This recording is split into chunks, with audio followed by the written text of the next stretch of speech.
नमस्कार, India analysis वचन की बारी में आपका स्वागत है। मैं हूं राजेश सक्सेना। कांग्रेस मंगलवार को अपना वचन पत्र पेश करेगी। इस वचन पत्र में वो तमाम सारी चीजें समाहित होगी जिनका जिक्र लंबे समय से कांग्रेस करती आई है। एक विजन डॉक्यूमेंट्स वचन पत्र के जरिए कहीं ना कहीं कांग्रेस जनता को साधने की कोशिश करेगी, बताने की कोशिश करेगी कि आखिर अगर कांग्रेस की सरकार बनती है तो उसके लिए कांग्रेस क्या करेगी, किस तरह को से प्रदेश को आगे बढ़ाएगी, किस तरह से जन कल्याणकारी जो काम होंगे वो किए जाएंगे। तमाम सारे प्रलोभन या तमाम सारे जो कांग्रेस पहले से जिनका जिक्र करती आई है, चाहे कर्मचारियों के लिए पुरानी पेंशन का मामला हो, 500 रुपये में गैस सिलेंडर देने की बात हो, महिलाओं को महिला सम्मान के तहत 1500 रुपये की राशि देने का जो वादा किया है, ओबीसी को 27% आरक्षण, जातिगत जनगणना, कक्षा 1 से 8 तक 500 रुपये प्रति माह, 9 से 10 1000 रुपये और 11वीं और 12वीं में रुपये 1500 रुपये प्रति माह दिए जाएंगे। तमाम सारी चीज़ें हैं। दूसरी तरफ अगर एक तरफ कांग्रेस गारंटी दे रही है अपनी वचनों की, तो दूसरी तरफ भारतीय जनता पार्टी कह रही है कि इनकी गारंटी अगर कोई है तो वो झूठ की गारंटी है। आज इसी मसले पर चर्चा होगी, बातचीत होगी। चर्चा शुरू करें उससे पहले अपने मेहमानों से आपका परिचय करा देते हैं और अपने मेहमानों के जरिए जानने की कोशिश करेंगे कि जिस वचन की बात कांग्रेस कर रही है या फिर भारतीय जनता पार्टी जो सवाल खड़े कर रही है, दोनों मेहमान, क्योंकि भारतीय जनता पार्टी और कांग्रेस के हमारे साथ होंगे, वरिष्ठ पत्रकार भी होंगे, लेकिन कुछ वर्जन हैं, पहले वो हम आपको सुनवा देते हैं, फिर चर्चा को हम आगे बढ़ाएंगे। को बहुत देर इंतजार नहीं करना पड़ेगा। परसों 17 तारीख को रविंद्र भवन में 12 बजे इसका लॉन्चिंग है और कमलनाथ जी, सुरजेवाला जी और जो वरिष्ठ नेता हैं दिग्विजय सिंह जी, ये सब मौजूद रहेंगे और उसको लॉन्च किया जाएगा। एक तो मेन हमारी किताब होगी और 7 और हमारे 1 पेजर डॉक्यूमेंट्स हैं जिनमें हमने समावेश किया है अलग अलग वर्गों को। जैसे एक 1 पेजर की अगर बात करें महिलाओं का, तो उनसे संबंधित जो मुख्य कुछ बातें हैं, बाकी तो वचन पत्र में विस्तार से है अंदर, वो चीज़ है कि यूथ का है, किसानों का है, कर्मचारियों का है, अनुसूचित जाति जनजाति का है, ये सारी चीज़ें उसमें शामिल हैं। साथ हम वो जारी करेंगे। तो आप सुन रहे थे राजेंद्र सिंह, जो कि वचन पत्र जो समिति है उसके अध्यक्ष हैं, प्रमुख हैं, और बता रहे थे कि क्या क्या वचन पत्र में शामिल होगा। एक बुकलेट होगी, उसमें पूरा विजन कांग्रेस का होगा कि उसकी सरकार आती है तो इन 5 सालों में, आने वाले 5 सालों में कांग्रेस प्रदेश की जनता के लिए क्या कुछ करेगी। इसी पे चर्चा शुरू करेंगे। चर्चा शुरू करें उससे पहले अपने मेहमानों से आपका परिचय करा देते हैं, तारुफ करा देते हैं, फिर चर्चा कुछ डिबेट को आगे बढ़ाएंगे। 3 मेहमान इस चर्चा में हमारे साथ में जुड़ रहे हैं। हमारे साथ में है डॉक्टर प्रेम व्यास जी, media panelist, Bharatiya Janata party. स्वागत है प्रेम जी आपका। हमारे साथ में हैं कांग्रेस के युवा नेता प्रवक्ता अमित तावरे जी। अमित जी आपका स्वागत करता हूं। और वरिष्ठ पत्रकार देवदत्त दुबे साहब हमारे साथ में हैं। देवदत्त दुबे साहब आपका भी स्वागत करता हूं। और मुझे लगता है कि अमित जी आवाज़ मिल पा रही है हमें, आपको हमारी आवाज़ मिल पा रही है?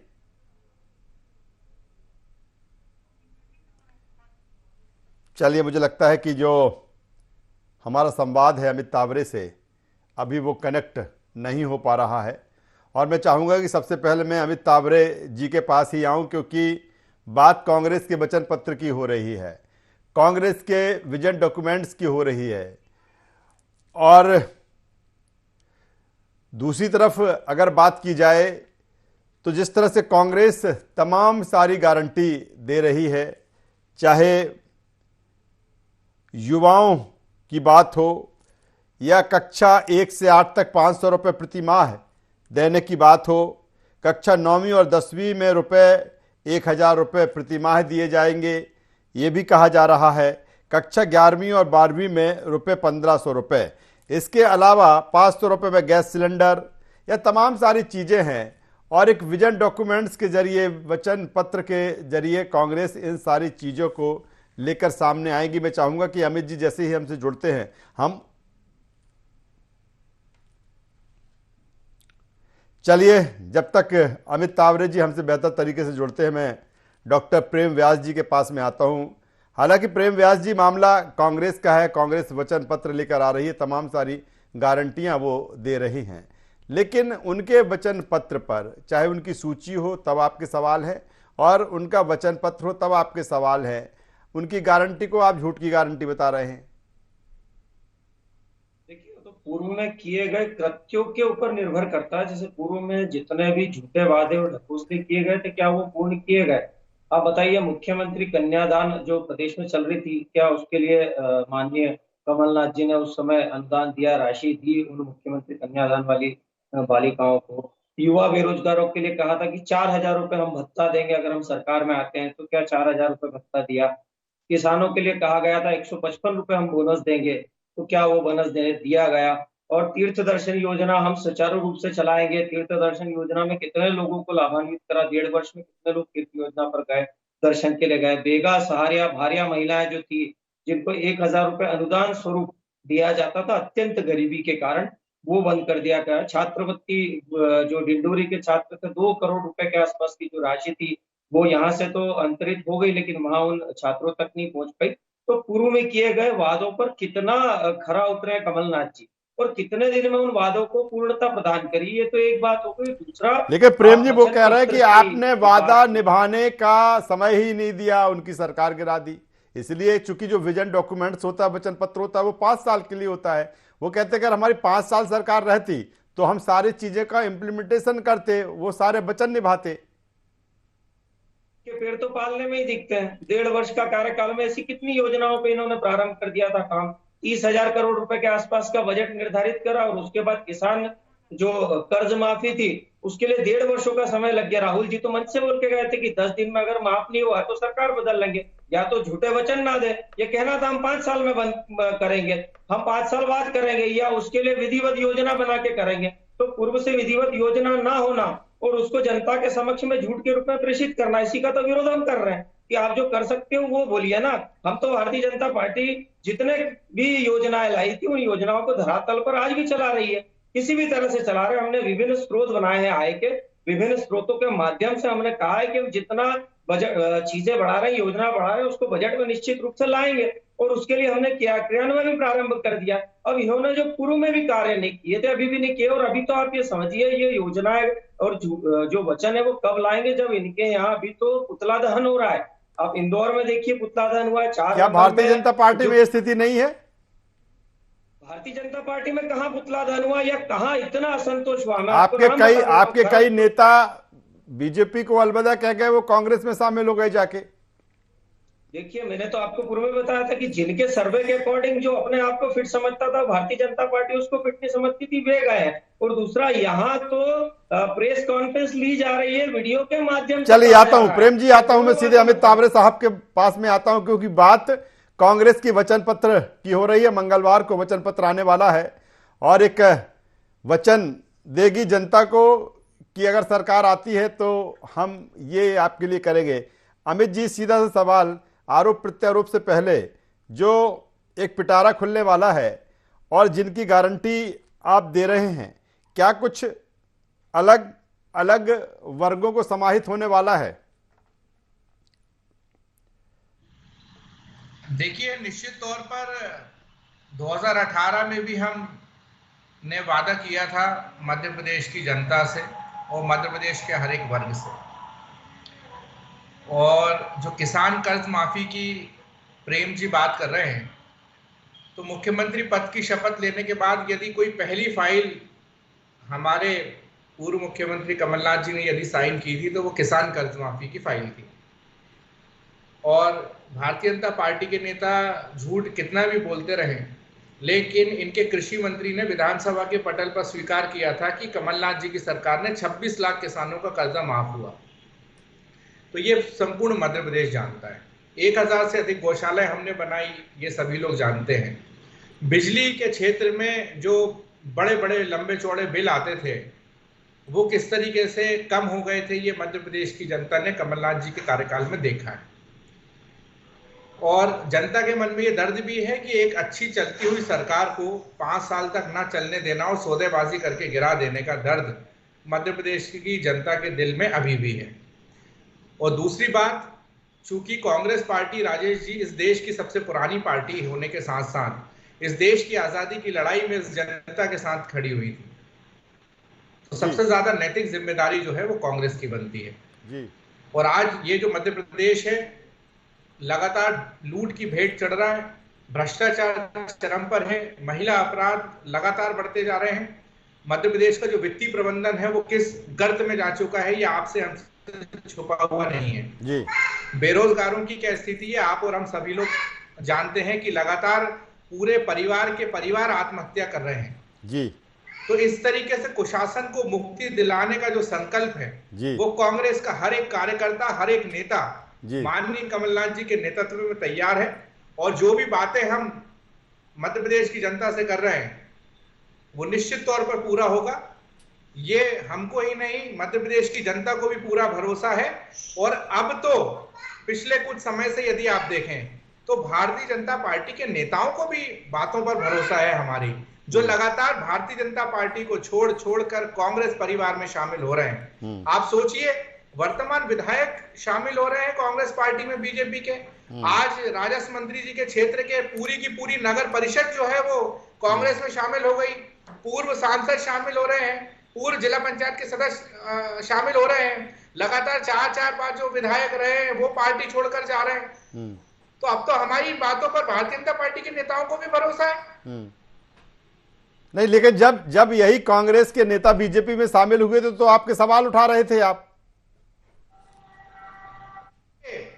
कल्पना करिए कि आप तो चूंकि वरिष्ठ पत्रकार हैं जी, हमारे यहाँ से कितने छोड़कर जा रहे हैं और उनके यहाँ से कितने छोड़कर यहाँ पर आ रहे हैं, तो आपको एक बहुत बड़ा अंतर दिखेगा। उस तरीके से आप समझ जाइए किसके ऊपर किसको कितना भरोसा है। चलिए सीधे देवदत्त दुबे साहब के पास में आ जाता हूं। देवदत्त दुबे साहब, स्वागत करता हूं आपका। पहले बेहतर संवाद आपसे नहीं स्थापित हो पाया था, सीधे देवदत्त दुबे साहब का स्वागत करेंगे। सवाल, कांग्रेस का वचन पत्र मंगलवार को आ रहा है। तमाम सारे वचन पत्र आपने देखे, जो घोषणा पत्र पहले नाम था अब अलग अलग हो गया, विजन डॉक्यूमेंट्स, वचन पत्र, तमाम सारी चीजें हो गई हैं। क्या कुछ, क्योंकि जब विजन डॉक्यूमेंट से वचन पत्र आता था तो उसी समय ये मालूम होता था कि नहीं, अगर फलानी पार्टी की सरकार बनेगी तो ये चीजें जनता के लिए होंगी। लेकिन अब मुझे लगता है कि अधिकांश चीजें पहले ही ओपन हो जाती हैं, क्योंकि जिस तरह से तमाम सारी गारंटियां कांग्रेस दे रही है, या फिर प्रियंका गांधी आई थी, उन्होंने भी कक्षा 1 से 12वीं तक के लिए अलग अलग स्लैब में जो राशि देने की बात की है, क्या अलग एक पैटर्न बन गया है अब इस वचन पत्र का, विजन डॉक्यूमेंट्स का? देवदत्त दुबे साहब। करता था जी, लेकिन फिर कालांतर में ऐसा हुआ कि सरकारें आई और वादे भूल गई, तो घोषणा पत्र के नाम से जनता कहने लगी ये तो ऐसे ही है, खाली कहने के लिए है, इससे कुछ होता जाता नहीं है।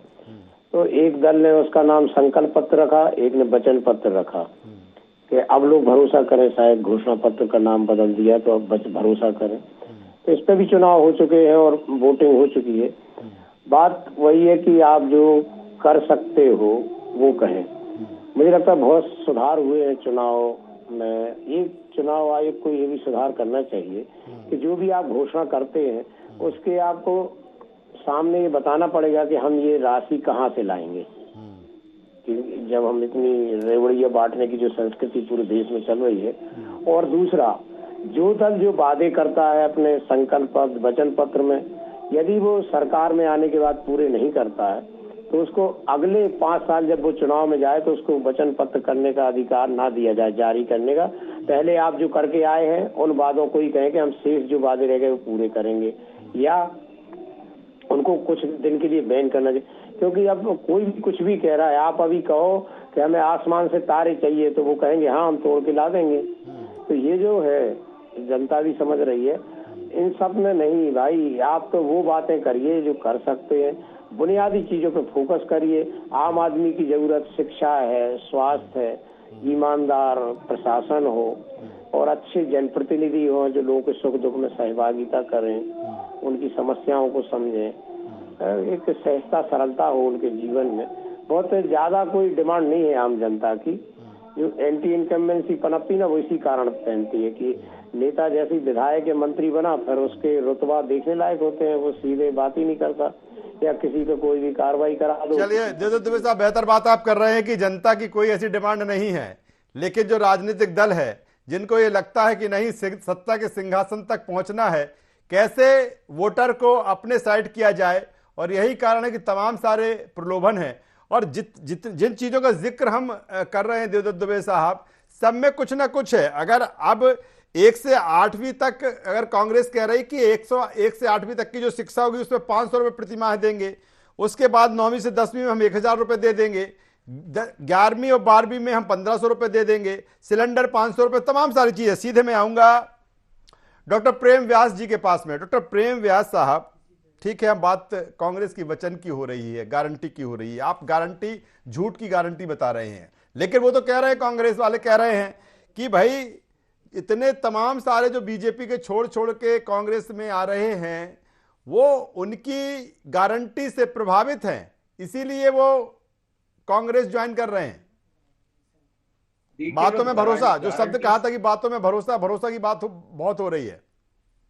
देखिए, गारंटी से प्रभावित लोग ही हैं। मैं आपको कुछ नाम बता देता हूँ। खड़गपुर में जाके आप पता कर लीजिए, ग्वालियर में जाके पता कर लीजिए, छतरपुर में जाके पता कर लीजिए, नरियावली में जाइए, पवई जाइए, उज्जैन उत्तर जाइए, नागौद जाइए, बाकायदा वीडियो बना के पूर्व विधानसभा अध्यक्ष, मीडिया के सह अध्यक्ष यादव जी वे खुल के बोल रहे हैं कि साहब हमारे यहाँ ओबीसी को पूरी तरह से धत्ता बता दिया गया है, ओबीसी विरोधी है। उसके बाद में आप 2-3, जो एक नाम है विवेक यादव जी, वो निर्दलीय चुनाव लड़ने के लिए तैयार हो गए, घोषणा कर दी है।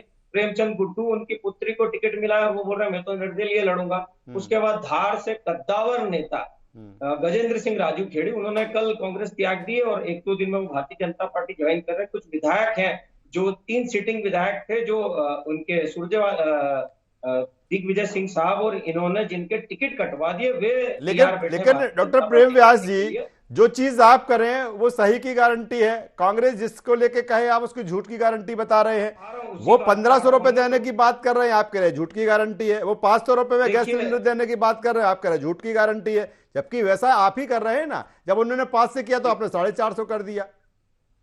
देखिए, मैं तो पूछ रहा हूं इनसे कि मुख्यमंत्री कन्यादान योजना के समय आपने पटल पर खड़े होकर बोला था कि हमारे पास बजट नहीं है, अभी हम नहीं कर सकते। 1.5 वर्षों में भी बजट का निर्माण नहीं कर पाए या बजट से संबंधित कार्य नहीं कर पाए। युवा बेरोजगारों को 4000 रुपए का कहा था, आपने दिए थे क्या 4000 रुपए? चलिए, बजट का रोना रोके। चलिए डॉक्टर प्रेम व्यास, अमित तावरे जी से भी जवाब ले लेता हूं। अमित तावरे जी, आपका जो वचन पत्र है, इस बार का वचन पत्र काफी भारी भरकम दिख रहा है। भारी भरकम इसलिए कि ऐसी कोई योजना नहीं है जिसमें आपने राशि देने की बात ना की हो, चाहे शिक्षा को लेकर लिया जाए कि आप अगर ऐसे इस हम स्लैब में रुपए देंगे, गैस सिलेंडर हो गया, बिजली हो गई, सब तमाम सारी चीजें हो गई। लेकिन जब आपकी कांग्रेस की सरकार 2018 में बनी, आपने कहा खजाना खाली है। अब जो सारी चीजें हैं उसमें बहुत ज्यादा खजाने की आवश्यकता है। कैसे इसको करेंगे अमित जी?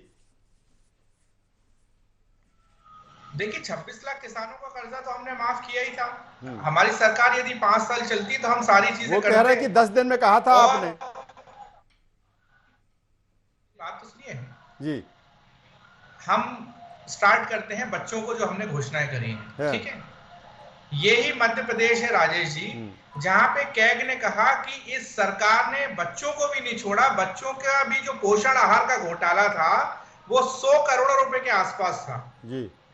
तो यदि वो 100 करोड़ रुपए का सदुपयोग किया जाए तो क्या उन बच्चों को जो हमने वादे किए वो पूरे नहीं किए जा सकते? अब हम बात करें रोजगार की, जो करप्शन भारतीय जनता पार्टी की सरकार ने करा है, व्यापम स्कैम, आप सोचिए कि उस व्यापम स्कैम के कारण आज हमारे मध्य प्रदेश का जो युवा देश और कई विदेश भी जाए तो भी आज भी उसको, उस युवा को उसी व्यापम स्कैम की नजरों से देखा जाता है। तो यदि हम सिस्टम ठीक करें तो क्या हम उनको बेहतर रोजगार नहीं दे सकते? क्या एक गरीब का बच्चा जो कि योग्य है उसको नौकरी नहीं दी जा सकती? तो कहीं ना कहीं यदि आपकी नीति और नियत यदि सही है तो आप सारी चीजें कर सकते हो। हमने कर्नाटक में करके दिखाया, हमने हिमाचल प्रदेश में करके दिखाया, और मध्य प्रदेश में तो हमारे पास सबसे अनुभवी व्यक्ति हैं कमलनाथ जी, जो केंद्र में कई पदों पर रहे हैं। उनका वित्तीय प्रबंधन सभी लोग मानते हैं। तो हम बात वही कर रहे हैं जो हम कर सकते हैं। चलिए अमित जी, मैं उसी लाइन को थोड़ा आगे बढ़ा देता हूं। अमित जी, उसी लाइन को, उसी वित्तीय प्रबंधन की लाइन को मैं थोड़ा आगे बढ़ा देता हूं वरिष्ठ पत्रकार देवदत्त दुबे साहब के पास में। देवदत्त दुबे साहब, जो मैंने शब्द का इस्तेमाल किया कि ठीक है, तमाम सारे वचन पत्र या घोषणा पत्र पहले भी आते रहे, उतना शोर शराबा दिखावा मुझे नहीं लगता था जब चुनाव आए, पार्टियों ने अपना घोषणा पत्र सामने लाए। मैंने भारी भरकम शब्द का इस्तेमाल किया क्योंकि अब जो वचन पत्र है उसमें कोई भी वचन ऐसा नहीं है जिसमें चाहे मुफ्त की बात हो, चाहे राशि देने की बात हो, चाहे सस्ती कोई भी चीज देने की बात हो, बिजली, सिलेंडर। लेकिन जो बात आपने भी कही थी, सवाल उसी को लेकर उठता कि इतने सारे वचन दे दिए और जो वित्तीय स्थिति जिसकी बात, वित्तीय प्रबंधन की बात कर रहे हैं, लगता है कि तमाम सारी चीजें वित्तीय प्रबंधन के फॉर्मेट में सही सेट होंगी?